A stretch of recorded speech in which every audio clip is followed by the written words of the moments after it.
Hello everyone. In this video, we are going to talk about central serous retinopathy. Previously, talking about the anatomy, while I was discussing on the anatomy of the retina, I said that there are two blood retinal barriers. So there are two blood retinal barriers. There is an outer blood retinal barrier and there is an inner blood retinal barrier. So I said that the outer blood retinal barrier exists in between the tight junction or the macula adherens, which is present in between the retinal pigment epithelium. So this is the, let's say this is the retinal pigment epithelium, and this is the neurosensory retina. And behind the retinal pigment epithelium is the choroid. So these are choroid. And so there is a certain amount of tight junction which is present in between the retinal pigment epithelium, and this tight junction will prevent the blood from the choroid leaking into the retinal space. And so this is about the outer blood retinal barrier. So if there is breakage or if there is breach in the continuity of the outer blood retinal barrier, it will manifest with leakage of the serous fluid, which occurs into the subretinal space, and which occurs in and especially in the central part of the retina, and that will manifest with a disease that is called as central serous retinopathy. So central serous retinopathy भनेको त्यो disease हो जसमा चाहिँ हाम्रो outer blood retinal barrier चाहिँ damage भएको हुन्छ।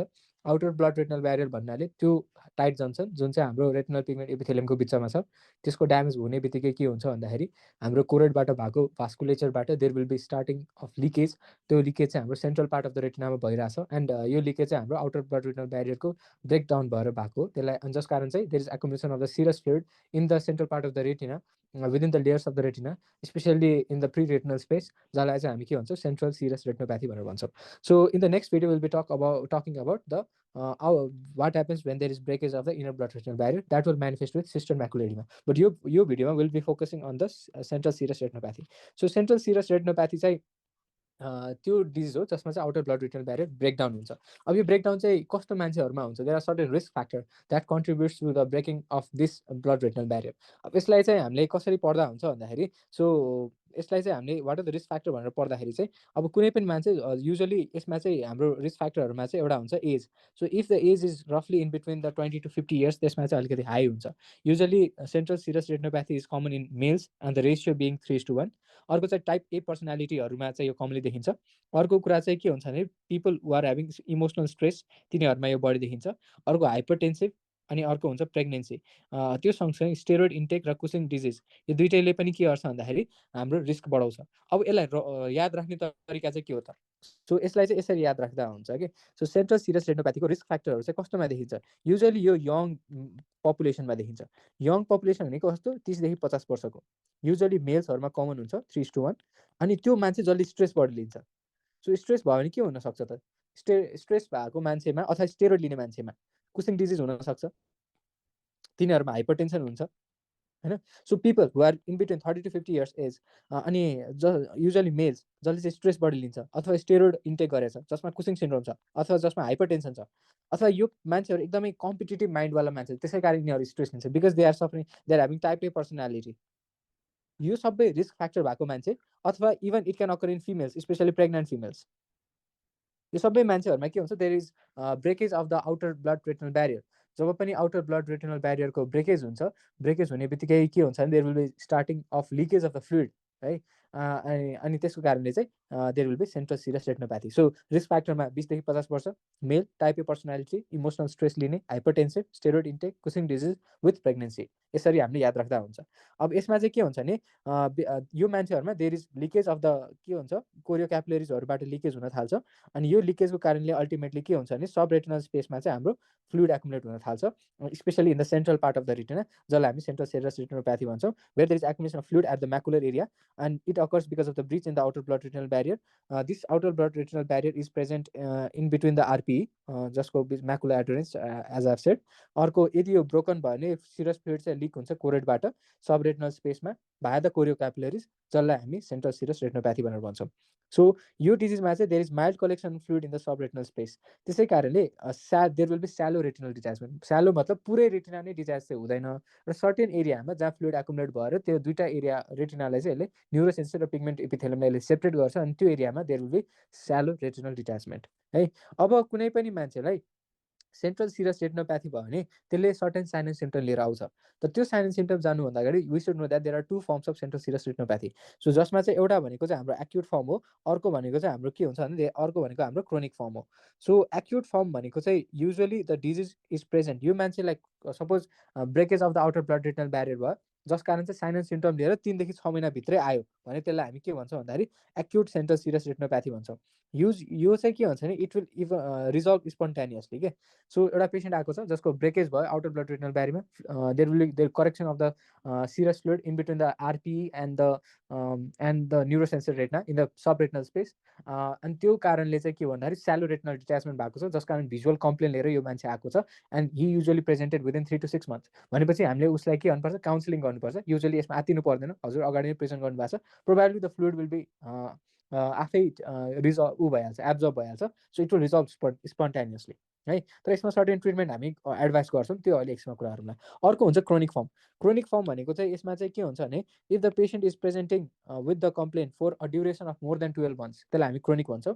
जसमा चाहिँ के हुन्छ भने क्रोनिकमा हामी किन अलिकति आत्तिन्छौँ, किनभने क्रोनिक फर्ममा चाहिँ it is a permanent loss of vision. जस्तै एक्युटमा चाहिँ टेम्पोरेरी लस थियो, तर क्रोनिकमा चाहिँ देयर इज पर्मानेन्ट लस। अब किन पर्मानेन्ट, यही एउटा डिजिज किन एक्युट हुँदाखेरि टेम्पोरेरी, पर्मानेन्ट अनि क्रोनिक हुँदाखेरि पर्मानेन्ट किन भन्दाखेरि चाहिँ किनभने क्रोनिक डिजिजहरूमा there is loss of the retinal pigment epithelium or photo receptor.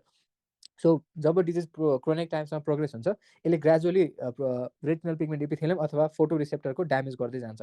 अनि के रिस्क फ्याक्टरहरूले चाहिँ क्रोनिसिटीलाई बढाउँछ, त्यसमा पर्ने रिस्क फ्याक्टरमा एउटा जेनेटिक रिस्क फ्याक्टर हुन्छ, स्ट्रेस हुन्छ, अर्को एज पाइलोरी इन्फेक्सन हुन्छ।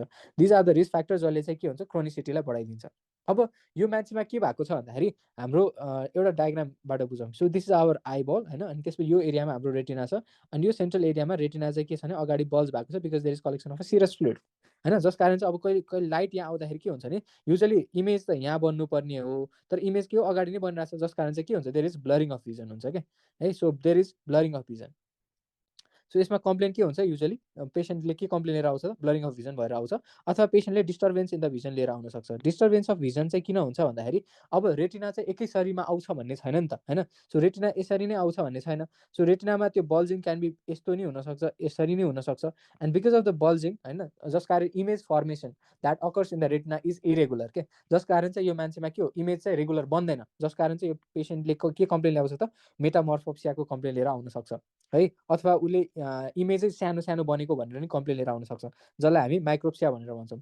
सो कम्प्लेनमा एउटा मेटामर्फोप्सिया हुनसक्छ, अर्को चाहिँ के हुनसक्छ भन्दाखेरि माइक्रोप्सिया पनि हुनसक्छ। सो यो एउटा उसले कि त ब्लरिङ अफ भिजन लिएर कम्प्लेन आउन सक्छ, कि त उसले थिङ्सहरूलाई डिस्टोर्टेड देख्छ मेटामर्फोप्सिया, कि त सानो देख्छ micropsia. So there is disturbance of vision, त्यो लिएर आउन सक्छ। अब यही मान्छेमा के भइरहेछ भने त्यही रेटिना अगाडि पुस भएको कारणले हाम्रो के हो इमेज त्यस्तो राम्रो बनिरहेको छैन। सो यसलाई चाहिँ हामीले if diminution of vision is occurring it can be corrected by plus lens. Plus lens दियो भने के हुन्छ, यसले चाहिँ इमेजलाई अगाडि बनाइदिन्छ, जस कारण चाहिँ यसमा भिजुअल इम्प्रुभमेन्ट देखिन्छ क्या होइन। अरू कुरा चाहिँ हामीले अब यसमा एउटा पेसेन्ट आएको छ, usually it is a 20 to 50 years मेल, एकदम टाइप ए पर्सनालिटीको पेसेन्ट छ, एकदम कम्पिटेटिभ मान्छे छ, स्टेरोइड लिइरहेको छ, स्ट्रेसमा पनि छ, कुसिङ डिजिज भएको छ, हाइपरटेन्सिभ छ, अथवा फिमेल हु आर प्रेग्नेन्ट होइन।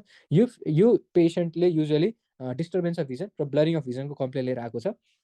अनि हामीले एक्जामिनेसन गर्यो, अन डुइङ फन्डस फ्लोरेसन एक्जामिनेसन। हामीले यहाँ के देख्छ भन्दाखेरि यो हाम्रो फन्डसको इमेज हो, जसमा चाहिँ हामीले यो एरिया देखिरहेको छ, this is our optic disc, अनि यो भनेको म्याकुला एरिया हो। सो हामीले चाहिँ अप्टिक डिस्कतिर चाहिँ केही देख्दैनौँ, तर म्याकुलाको रिजनमा हामीले के देखिरहेको छ, दुईवटा कुरा देख्छौँ। एउटा हामीले रिङ रिफ्लेक्स देख्छौँ, अर्को हामीले चाहिँ के देख्छौँ भन्दाखेरि एउटा येल्लो ग्रे कलरको एलिभेसन देख्छौँ। बाहिरतिर हामीले के देखिरहेको छौँ, एउटा रिङ रिफ्लेक्स देखिरहेको छौँ। यो ring reflex is occurring because of mild elevation occurring at the macular area. So macular एरियामा चाहिँ के छ भन्दाखेरि एलिभेसन भइरहेछ क्या, अनि यो एलिभेसन, यो म्याकुलर एरियामा एलिभेसन देखिरहेको छ नि बाहिरपट्टि, त्यसलाई हामी के भन्छौँ रिङ रिफ्लेक्स भनेर भन्छौँ। अर्को त्यसको भित्रपट्टि हामीले के हुन्छ, एउटा स्मल येल्लो ग्रे कलरको एलिभेसन देख्छौँ। अनि यो स्मल येल्लो ग्रे कलरको एलिभेसनलाई चाहिँ हामी किन भएको भन्दाखेरि probably it is because of retinal pigment epithelium detachment. Now I will show you a photo. यो चाहिँ ओसिटीको फोटो हो, जसमा चाहिँ हामीले के देख्छ भन्दाखेरि let me show this diagram, जसमा चाहिँ यो लेयर देखिरहेको छ नि, this is our retinal pigment epithelium. यो टोटल भनेको हाम्रो न्युरोसेन्सरी रेटिना हो, अनि यो हाम्रो सब रेटिनल स्पेस हो, अथवा प्री रेटिनल स्पेस पनि भन्छ, जहाँ हाम्रो के भइरहेको छ सेरस फ्लुइड एकुमुलेट भएको छ।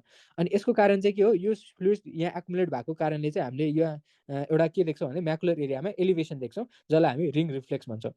विदिन द रिङ रिफ्लेक्स हामीले यहाँ के देख्न सक्छौँ भने इन सर्टेन एरियाज हाम्रो यो आरपिई रेटिनल पिगमेन्ट एपिथेलियम नै यो कोरोइड हो, यो चाहिँ आरपिई हो। यो रेटिनल पिगमेन्ट एपिथेलियम चाहिँ कोरोइडबाट डिट्याच भएको छ अनि एउटा सानो स्पेस इन्क्लोज गरेको छ है। अनि यो सानो स्पेस इन्क्लोज गरेको छ नि, यसलाई चाहिँ हाम्रो कि यो चाहिँ हामीले फन्डस फ्लोरेसेन्ट एक्जामिनेसन गर्दाखेरि चाहिँ सरी नर्मल फन्डस एक्जामिनेसन गर्दाखेरि चाहिँ स्मल येल्लो ग्रे एलिभेसनको रूपमा देखिरहेछौँ है। So that is signifying that there is detachment of the RP itself है। सो एउटा पेसेन्ट आयो, कम्प्लेन लिएर आएको छ, हामीले एक्जामिनेसन गर्दाखेरि दुईवटा देख्यो, म्याकुलर एरियामा रिङ रिफ्लेक्स देख्यो, त्यसको भित्रपट्टि आरपिई डिट्याच भएको कारणले एउटा स्मल येल्लो ग्रे एलिभेसन देख्यौँ। त्यसपछि हामीले उहाँलाई इन्भेस्टिगेसनको लागि पठायौँ अनि इन्भेस्टिगेसनमा हामीले के देख्यौँ भन्दाखेरि हामीले फर्स्टमा फन्डस फ्लोरेसेन्ट एन्जियोग्राफी गऱ्यौँ। फन्डस फ्लोरेसेन्ट एन्जियोग्राफी गर्दाखेरि हामीले लिकेज भेट्छौँ, there is a hyper fluorescent area and your hyperfluorescent area is occurring because of leakage किन भइरहेछ किनभने there is breakage of the outer blood retinal barrier. So यो लिकेजको कारणले हामीले दुईटा प्याटर्न देख्न सक्छौँ। एउटा हुन्छ हाम्रो इङ्क ब्लड प्याटर्न, अर्को हुन्छ स्मोक स्ट्याक प्याटर्न। सो यो दुईटा चाहिँ क्यारेक्टरिस्टिक प्याटर्न हो। यसको डायग्रामहरू चाहिँ मैले यहाँ देखाइनँ, बट यु क्यान अन्डरस्ट्यान्ड होइन, अलिकति चाहिँ कन्सेप्ट लिँदा हुन्छ यसमा। सो दुईटा प्याटर्न हुन्छ, एउटा चाहिँ इङ्क ब्लड प्याटर्न लिकेज चाहिँ कस्तो देखिन्छ भन्दाखेरि एउटा चाहिँ इङ्क ब्लड प्याटर्नमा देखिन्छ, अर्को चाहिँ स्मोक स्ट्याक प्याटर्नमा देखिन्छ। यति जानी पुग्यो, जसमा चाहिँ सबसे कमन प्याटर्न भनेको इङ्क ब्लड प्याटर्न हो। अर्को हामीले इन्भेस्टिगेसन चाहिँ अप्टिकल कोरेन्स टोमोग्राफी गर्न सक्छौँ if the visual media is clear. So optically clear visual media छ भनेपछि त्यसमा हामीले ओसिटी स्क्यान गर्छौँ। ओसिटी स्क्यानमा हामीले यही कुरा देख्छौँ, यहाँ I have showed that there is detachment of the neurosensory retina from the pigment epithelium and there is also detachment of the pigment epithelium from the choroid होइन। सो यसमा चाहिँ के हुनसक्छ भन्दाखेरि हामीले कि त न्युरोसेन्सरी रेटिनाको डिट्याचमेन्ट हेर्न सक्छौँ होइन, कि त त्यसमा चाहिँ हामीले के देख्न सक्छौँ भन्दाखेरि कि त आरपिईको डिट्याचमेन्ट देख्न सक्छौँ। सो यो दुइटै फाइन्डिङ आर पोसिबल जुन हामीले ओसिटीमा देखिसक्यौँ। अब यो मान्छेलाई हामीले अर्को टेस्ट चाहिँ के गर्छ भन्दाखेरि एउटा हुन्छ हाम्रो एम्सलर ग्रिड टेस्ट। अब एम्सलर ग्रिड टेस्ट के हो भनेर चाहिँ मैले आई हेभ अलरेडी एक्सप्लेन होइन, इन माई प्रिभियस ऊहरूमा मैले एक्सप्लेन गरेको थिएँ, जसमा चाहिँ एम्सलर ग्रिड टेस्टमा चाहिँ मैले के भनेको थिएँ, एउटा यो पेपर हुन्छ जसमा चाहिँ मल्टिपल स्क्वायर हुन्छ, रफली 400वटा स्क्वायर हुन्छ अनि सेन्टरमा एउटा डट हुन्छ। त्यो डट दिएर हामी उसलाई पठाउँछौँ अनि त्यहाँबाट हामीले स्क्वायरहरूको मर्फोलोजी र साइज हेर्छौँ, आइदर स्मल छ कि ठुलो छ, माइक्रोप्सिया र मेटामर्फोप्सियाहरू इक्जामिन गर्छौँ। त्यो पनि हामीले दिएर पठाउँछौँ, which is very important for follow up है। So third test is Amsler grid test. अर्को चाहिँ हामीले इन्डोसाइनिन ग्रिन एन्जियोग्राफी पनि गर्न सक्छौँ। ICG angiography is usually done to look for the vessels of the choroid, किनभने this stain is usually highly plasma protein bound, 98% bound हुन्छ, जस कारणले चाहिँ हामीले कोरोइडल भास्कुलेचरलाई एकदम राम्ररी देख्न सक्छौँ र त्यहाँबाट भएको लिकेजलाई पनि एप्रिसिएट गर्न सक्छौँ। So these are the investigation that we do in patient with central serous retinopathy. अब आउँछ ट्रिटमेन्ट। एज अफ सेड यसमा चाहिँ एक्युट र क्रोनिक फेज भनेर दुईवटा हुन्छ। Acute is temporary whereas chronic is permanent. अनि एक्युट डिजिजहरू युजली टेम्पोररी भएको कारणले दे आर सेल्फ लिमिटिङ होइन। अब एउटा पेसेन्ट आएको छ, उसले भिजन लस भएको छ, भिजन डिस्टोर्सन भएको छ, रिस्क फ्याक्टर हेर्दाखेरि चाहिँ सिएसआरको रिस्क फ्याक्टर छ। एक्जामिनेसन गर्दाखेरि चाहिँ हामीले रिङ रिफ्लेक्स र येल्लो एलिभेसन देख्यौँ। फन्डस फ्लोरेसेन्ट एन्जियोग्राफी गर्दाखेरि चाहिँ हामीले स्मोक स्ट्याक अथवा इङ्क ब्लड प्याटर्नको देख्यौँ। अनि उसको he has presented within 2 to 6 months भनेपछि उहाँ चाहिँ एक्युटको केस रहेछ भनेपछि we have to counsel them that you are having acute case of central serous retinopathy. यसमा धेरै आत्तिनु पर्दैन because it is self limiting. what you can do is we can avoid the risk factor, like यदि उसले steroid लिइरहेछ भनेपछि we have to avoid taking the steroid because स्टेरोइडहरू लियो भने त्यसले के गर्छ भने सेन्ट्रल सिरस रेटिनोप्याथीलाई अझै एग्राभेट गर्न सक्छ। अर्को कुरा चाहिँ हामीले what we can do is we can give oral spironolactone अनि यो दबाईले चाहिँ के गर्छ भने रिजोल्युसन जुन हाम्रो नर्मली यो सेल्फ लिमिटिङ आफै ठिक भइहाल्छ तर त्यो रिजोल्युसनलाई चाहिँ यसले फास्टर बनाइदिन्छ। सो यो पेसेन्टलाई अर्को कुरा चाहिँ हामीले के गर्छौँ भने एम्सलर ग्रिड चार्ट दिन्छौँ अनि घर पठाउँछ त्यो चार्ट दिएर अनि उसको भिजुअल प्रोग्नोसिस इम्प्रुभ भइरहेछ कि छैन, द्याट इज माइक्रोप्सिया म्याक्रोप्सिया मेटामर्फोप्सियाहरू चाहिँ नर्मल भइरहेछ कि छैन भनेर चेक गर्नलाई एम्सलर ग्रिड चार्टहरू दिएर घर पनि पठाउँछौँ एन्ड टु मोनिटर पनि गर्छ उसले आफूले। So this is about acute treatment. Whereas in patient who are क्रोनिकमा चाहिँ उसको रड एन्ड कोन्सहरूको बिस्तारै ड्यामेज हुँदै गइरहेछ। त्यसै कारणले चाहिँ यसमा चाहिँ हामीले के गर्नुपर्छ, we have to actively intervene. अब त्यो इन्टरभिनको लागि चाहिँ हामीले के गर्छौँ भन्दाखेरि we can give the patient subthreshold micropulse diode. So यसमा चाहिँ अब नर्मली यो डिजिज त हाम्रो सेन्ट्रल रेटिनामा छ, सेन्ट्रल रेटिनामा हामीले लेजरहरू युज गर्नु मिल्दैन। अब लेजर युज गर्यो भने के हुन्छ, त्यसले हामीलाई कम्प्लिटली ब्लाइन्ड बनाउन सक्छ। त्यसै कारणले we avoid giving photocoagulative laser. So instead of that हामीले के गर्छौँ भन्दाखेरि हामीले सब थ्रेसोल्ड माइक्रोपल्स डायोड दिन्छौँ। यो चाहिँ जुन ठाउँमा आरपी लिकी भइरहेछ त्यो ठाउँमा हामीले यो डायोड लेजर पठाउँछौँ, त्यसले इम्प्रुभमेन्ट गराउँछ। अर्को हुन्छ फोटोडाइनामिक थेरापी। अब यो फोटोडाइनामिक थेरापी चाहिँ हामी डिटेलमा एआरएमडीमा पढ्छौँ, एज रिलेटेड म्याकुलर डिजेनेरेसनमा, किनभने त्यसमा त बेसिस अफ ट्रिटमेन्ट भनेकै फोटोडाइनामिक थेरापी नै हो। तर यसमा चाहिँ के हो, यसमा पनि फोटोडाइनामिक थेरापी गरिन्छ बट एआरएमडीमा गरिने फोटोडाइनामिक थेरापी र यसमा गरिने फोटोडाइनामिक थेरापीमा अलिकति चेन्ज छ। दुईटामा युज गर्ने डाई एउटै हो, भर्टिपोफ्रिन डाई नै युज गरिन्छ, तर यसमा the dose of the dye is 50%। अनि द लाइट इन्टेन्सिटी जुन हामीले युज गर्थ्यौँ एआरएमडीको कम्पेरिजनमा त्यो पनि 50% हुन्छ। So this is about photodynamic therapy. Photodynamic थेरापीको एम के हो भन्दाखेरि यो पार्टिकुलरली त्यो सेल्सहरूमा जान्छ, त्यो एबनर्मल सेलहरूले यसलाई यो डाईलाई अपटेक गर्छ, त्यसपछि हामीले यसमा एउटा रेप पठाउँछौँ, त्यसले चाहिँ त्यो सेल्सहरूलाई कम्प्लिटली डेथ गराउँछ। अनि that is the basis of treatment of photodynamic therapy. अर्को हुन्छ photodynamic therapy with anti VEGF agent, that can also be tried. अर्को हुन्छ हामीले यो पेसेन्टलाई रिस्क फ्याक्टरहरूलाई अभोइड गर्ने भन्छौँ, that is avoiding the steroid. So this is about central serous retinopathy. So let us summarize the case of central serous retinopathy. So, central serous retinopathy, it is a disease which occurs because of the breach in the outer blood retinal barrier. And because of the breach in the outer blood retinal barrier, there is collection of fluid from the choroidal capillaries, especially the choroid capillaries, and the fluid will be focally leaking into the central part of the retina as a serous fluid into the pre-retinal space. So that will result into shallow retinal detachment, and the patient usually complains of the complaint with Ceepg complaint like gradual diminution in vision. So there is decreased vision and there is alteration in the vision. So there is blurring of vision. Along with that, there is alteration in vision. The alteration is in the vision can be either in the form of micropsia as well as metamorphopsia, and the vision usually improves with positive glasses, by giving positive glasses, that is concave convex glasses. Usually the vision improves with giving convex glasses. Usually these cases are seen in patient with having risk factors like the patient who usually are in between the age of 20 to 50 years, who are taking steroids, those patients who are having type A personality, or those patients who take a lot of stress, or those patients who take steroids, or those patients who are having hypertensive. And it is usually common in males, the ratio being 3:1, but it can also be seen in pregnant females. So they are also having a high risk. So in patient with these risk factors, so there is breach in the outer blood retinal barrier, because of which there is leakage of fluid, and they will present with this complaint. And upon doing fundus examination, what we'll see is we'll see that the optic disc is absolutely normal, whereas in the macular area we can appreciate a small gray color elevation, which is occurring because of the detachment occurring at the level because of the shallow retinal detachment. And inner to that we can see there is a small yellow gray elevation, which signifies the presence of the detachment of the retinal pigment epithelium from the choroid. So there are two findings that we see in on normal fundus examination. So we usually evaluate the patient, and we send them for investigation. The first investigation is fundus fluorescent angiography, where we can see two patterns. One is ink blot pattern, another is smoke stack pattern.